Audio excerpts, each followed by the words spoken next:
of complexion, whom I'll refer to as Juror 9. My intuition about Juror 9 was confirmed when I became aware of a female spirit's presence near her. While it isn't unusual for me to perceive spirits, this wasn't the ideal time and place for a connection with the other side. I tried to ignore the spirit and continued on with my questioning of the jurors. Since it was my obligation to seek out potential bias against my client, I asked Juror 9, "Have you or has anyone in your family ever been the victim of a crime?" She took a deep breath and then started to tremble.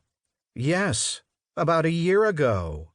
This information was important to the client I was representing since I had to ensure he would have an impartial jury.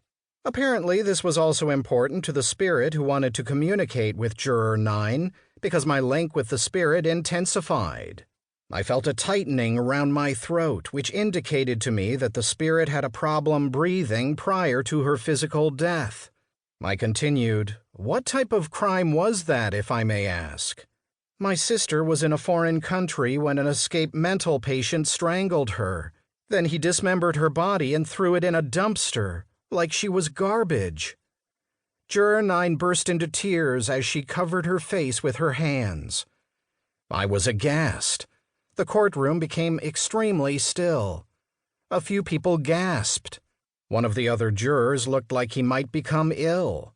Even the normally vociferous prosecuting attorney was temporarily speechless. All eyes were upon me. Stunned and at a loss for words, I knew everyone expected me to do something.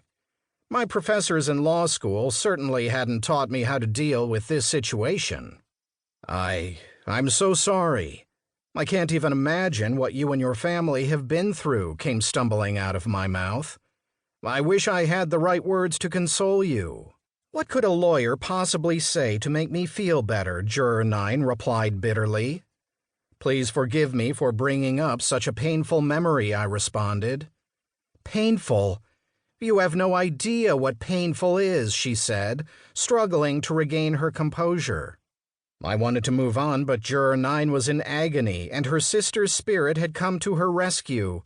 It was a huge risk personally and professionally, but I had to try.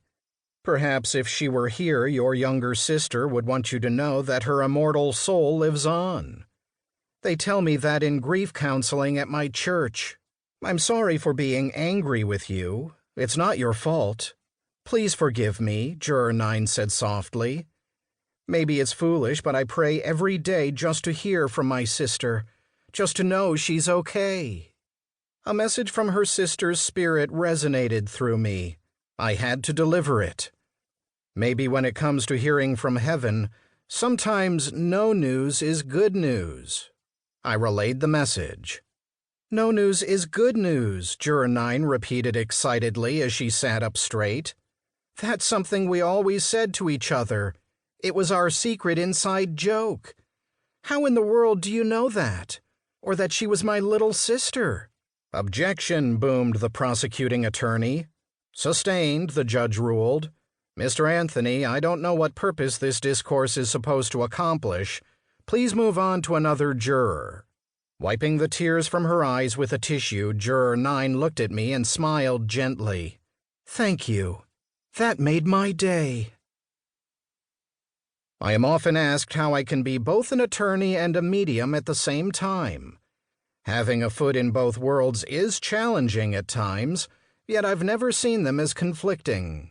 Being both a medium and an attorney has proven beneficial to my clients over the years. I've also seen striking similarities between my dual professions. Both of these careers are about helping people, to solve their legal problems or to ease their grief. In my legal and spiritual work, I've also seen how choosing the wrong means of dealing with death can devastate someone and the lives of those around that person. Finding the right path through grief is extremely important. My dual professions are also evidentially based.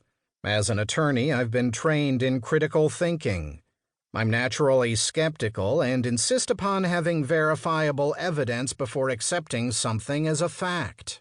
I apply the same type of critical thinking in my approach to mediumship.